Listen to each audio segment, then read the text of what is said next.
கட்சியின் சார்பில் 44 வருஷமா போராட்டம் கொஞ்ச நெஞ்சல்ல.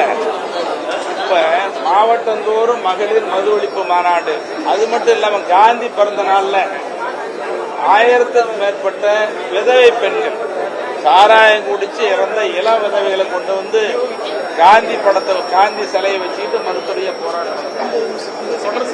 இன்னும் சொல்ல போனா தமிழ்நாட்டில் மது ஒழிக்கப்பட வேண்டும் என்று தொடர்ந்து போராடுகிற தலைவர் காந்தியடிகளுக்கு பிறகு, பெரியாருக்கு பிறகு, பெருந்தலைவர் காமராஜர், பேரறிஞர் அண்ணாவுக்கு பிறகு போராடுகிற தலைவர் மருத்துவரையா.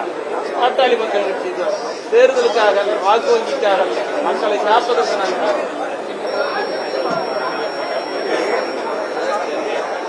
இது எல்லாரும் நண்பர்களுக்கு தான். ஒட்டுமொத்தமா தமிழ்நாடு காக்கப்பட வேண்டும். இளைய தலைமுறை வீணா போயிட்டு இருக்குது, மாணவர்கள் வீணா போறாங்க. இதுல இருந்து காக்கணும், மீட்டெடுக்கணும்னு சொன்னா போதைப் பொருளை ஒழிக்கணும், டாஸ்மாக் கடையை மூடணும். தெளிவா இந்த பேட்டி முழுமையா வெளிப்படுத்துறேன்.